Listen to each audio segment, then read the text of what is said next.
Hello everyone and welcome to the last video in the beta phase of Dragon Crypto Gaming's Legend of Aurum Draconis. We have reached that ultimate point where we will be making the transition from beta to the mainnet on Avalanche for this beautiful game that has been in the making for over a year. We've seen this game develop and optimize itself and really become a behemoth throughout the years. It's just been a pleasure going through this. Oh, look at that. Let's try to start it off, and we've got a freaking boss coming at us straight away, almost killing our master warrior. Okay, so I'm gonna have to switch and try and flee this. Oh, good that I managed to do that. Right, so we've started off with a bang, sort of. So you got to be wary of that. That's another thing. Every time after you're up to level 2, level 3, you'll find these big time bosses that is a slog to get through because of the amount of HP they have. But the experience that you get from it is also pretty cool. Right, we got a kobold here. Oh, look at that. Okay, that's the new feature that's come into the game just before the mainnet, and it's where the speed skill point makes for a double hit for your opponent. Essentially, if you got a good amount of speed, you have a slight chance of actually landing a double hit on the opponent, which is huge, which is immensely powerful. This gives us that much more flexibility for the warrior, because it's smack bang attack is what the warrior build role is. So having a little bit of those points going to speed will be very crucial to get those double hits in. That's one extra hit that you might not have to deal with from the enemy itself because of that skill point. Another example of how the team has been just going around trying to absolutely balance this game as much as possible. And even after mainnet, the same thing will continue. They are trying their best to break the game right now, and once mainnet goes live, we will have real players playing, and there might be a few hiccups here or there, but pretty sure they will be on top of it and get them done soon. And it's great to see how speed, which was one of those skill points which didn't have much of a deal apart from helping you flee the enemies faster, but now with that double hit, it's become doubly powerful. This is the crafter that I have designated for the beta. If you remember, in our crafter to 50 crafting point skill point series, what got wiped after the wipe before the final beta phase. So most of this video, I'm going to just try to demonstrate how awesome it is to have a pack of heroes as opposed to 1 or 2. Having all 4 or 5 can be really advantageous in terms of making sure A, they don't die out, B, there is you keep on playing because instead of 20 cumulative turns, you got 50 cumulative turns, so you just keep playing. Like you can always switch them out however you want during battle. Once one hero's turns go out, you can always use another hero's turns to get the same hero into the battle and still keep gaining experience points. And if you end up leveling up in that way, you can still get all those turns and health back, and you can keep going that way. So if you time things accordingly, if you strategize your choosing of your heroes to land attacks accordingly, you could probably get a chain going where you keep playing for long periods of time until you actually exhaust everybody's turns. The mage that we were trying to develop from the last episode, from the last video, have been going pretty good. As you can see, landing some pretty good damage. So these quests are also pretty important because you have to keep track of all these enemies that you face. They're just not random faces. It's always good to keep a track of who you're facing and who's gonna deal the final killing blow, because whoever is dealing that final killing blow is the hero that the enemy will be counted for, and as a result that particular quest will be counted in the same way. It seems like our enchanted wand for the mage is on the verge of breaking down, and if I have to repair it, I'll need crafting uh, points up to 10 at least on one of the heroes, so that means I'll have to try and level up the crafter that I showed earlier in order to be able to repair it. I do have a rare wand, but I don't want to use it straight away. Loot is hard to come by, so I want to try and keep going until hopefully we can find another wand. If not, we'll have to wait for the crafter to repair it. Still a ways to go for our level 1 crafter to get to level 2, so that we get access to those skill points. Still dealing in fists is not a bad deal. If you have enough attack, dealing with your fists is not too bad, as opposed to just equipping a +1 or +2 attack weapon. But if you have better weapons, as we do now because of all the loot that we've accumulated over our battles, we can always get back up. Just as we were talking about the wand, we do have a couple on the stash, so I think that'll do well for the mage to replace the broken down weapon. Yeah, short spear, epic too, and that demonic axe. I think I'll go ahead and claim all of them. So with Mainnet almost around the corner, pretty much after this video goes live, I think there might be about 5 or 6 hours until the turn of the hour, where we are expecting the game to go live. They will be pushing it on Mainnet, and once we get confirmation that it has been released, we should be able to go in, and it's gonna be amazing. DCAU and DCAR, as you know, are the main tokens. DCAU has already gone up about 20-30%. DCAR also has gone up about 20-30%. And these tokens are going to be burned perpetually as it's being used in the game and being circulated through the game as rewards as well. So the inflationary aspect of it is very low, and the deflationary aspect of it is substantial. So I think there's a good opportunity there. Again, NFAD by OR, but there is opportunity there for those who are looking for it. And you all know how awesome they are in the game as well, for healing and replenishing turns for DCAU, and for crafting and repairing weapons for DCAR. Let me see the quests. Yeah, so that's 2 out of 4 for the Drunken Pigs. I need to keep track of these somehow. Kobolds mainly for the male warrior, the master. Female warriors got the Swarm of Locusts as well.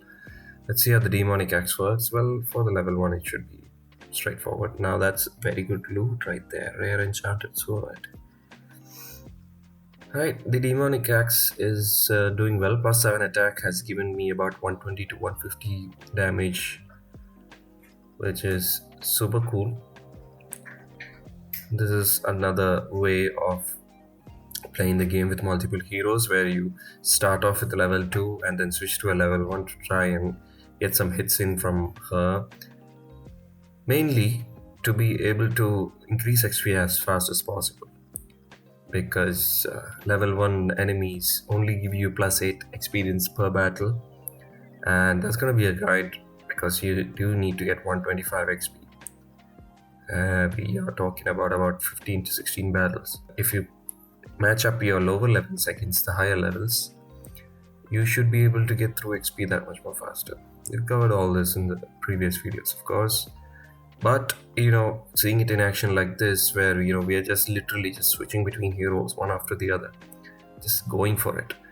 So all these things are happening while you're battling, right? You're taking care of the health, you're taking care of the turns remaining, you're taking care of XP, and as you can just see, that wand got broken down in the middle of the battle. So for now, we're just going to switch to the other warriors we built up, and also use the level 1 warrior, using her as a human shield almost. Just put her out there, take some hits, deal some hits, get some experience in the process, but mainly protecting our major characters and keep their longevity intact, really. and then later on we can heal it in our own time. But at least it's not affecting our major build's progress, only helping it. And through a result of all of that, we are gonna have another level up, which is from our mage, and a very good piece of loot to go with it. Shorty plate Chest of the Gatherer. 13 defense plus 13 defense is what I saw on that. More magic as always. Endurance, attack, a little bit of defense, and that should be how I would go with it. Even if it's a neophyte, we have to understand that in the end it's just about 5 or 10 points of difference. Yes, it makes a huge difference in the early game, but as you keep leveling up, it will level out a little bit. As every single level after that, no matter what rank you are, you would only get plus 10. Man, this enemy is dealing some amazing damage. So are we, because of that level up and extra skill points. Not bad. Clock braces. And we should get through some enemies real quick as a result. Again, turns and health replenished after level up, which means we are starting off fresh with that hero again. Gotta be wary, because immediately after level up you will be facing some very strong heroes, so you gotta be careful about that. Always good to have at least 3 to 4x of the damage that you're taking is being dealt, so that you're always ahead of the game. And have your lower level guys chip in from once in a while, so that they can also get some XP points, so that they can also level up along with your higher level ones. The trouble with that sometimes is your crafter, your level 1 can get damaged, so you're gonna have to hit the healing hut. You get them healed for like $1. So there's a swarm of locusts. So before we go ahead in this battle, we switch over to our master warrior and use that to take care of the swarm of locusts. That's 1 counted out of 4 that we have to slay to get a chest. So these chests can be pretty valuable, because again, you're doing the same thing that you would do otherwise, and by paying attention you're opening these chests, and sometimes you might not get much, but sometimes you might get some amazing loot, and loot is not easy to come by. Of course, on mainnet things are gonna get real, and it's always easy to go get them from the marketplace, but if you can actually do it from your efforts through solid gameplay, nothing more like it, right? That's the fun part of the game, where you're actually getting rewarded for playing it in the way that is meant to, as well as taking advantage of the options that you have. Right, swarm of locusts, again, master warrior will take care of that. And I think that's 2 out of 4 now for that one. Quest watching, a big part of the early game, to try and get some chests open, get some good loot that you might not otherwise get. Yeah, we actually did manage to get a chest. Let's see what we get. And see that uncommon enchanted heavy stone axe, 225 durability plus 18 attack. See that? That's an amazing loot that we just got there. That's worthy of any kind of big time stuff that we might get from an actual chest that we bought from the market. And see that, that's an amazing early game loot to have. You could sell it for pretty penny in the marketplace, or you can use it yourself as well to be able to get a 1-up on these enemies.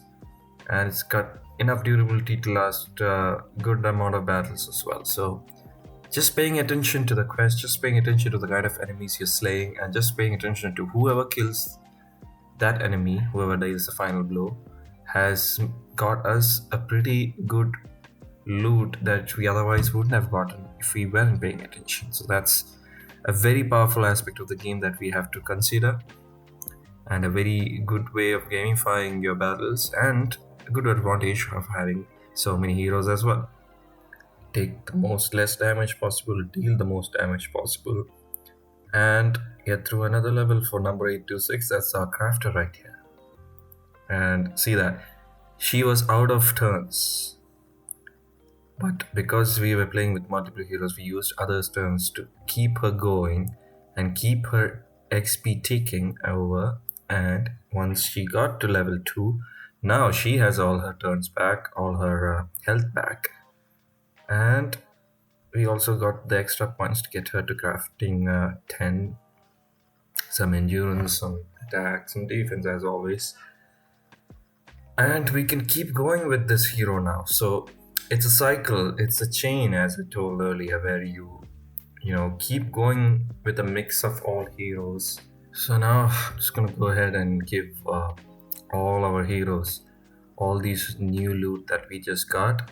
Again, it's good to be distributing them every few or so battles. Whenever you feel like you're starting to get aged by them, you can always come back and give all these equipment to all your heroes, and you know, give them that extra edge. Those extra bonuses, they all add up to get that much more damage being dealt to these enemies. We have built up our team in a way that we are going pretty spectacularly well. Another thing I'd like to highlight is the deep woods and the mines. So we don't have a pickaxe yet, so we can't go into the mine yet, but it's a similar way of dealing with when you go into the deep woods. Now you can't just go into deep woods with any kind of weapon. You actually need to have an axe or a hatchet, and also, unless you've got a whole lot of gathering, you won't be able to get to the end of the vein, as they say. So which means you can't really farm it for too long.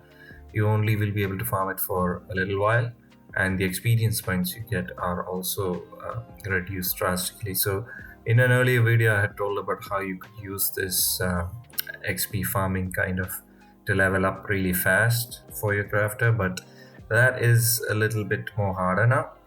So you know, it's much more focused on resource and a gathering build itself. So maybe, just maybe, the punching bag that I was talking about, I'll make her into a gatherer so that she can go in and do that part of you know, the game.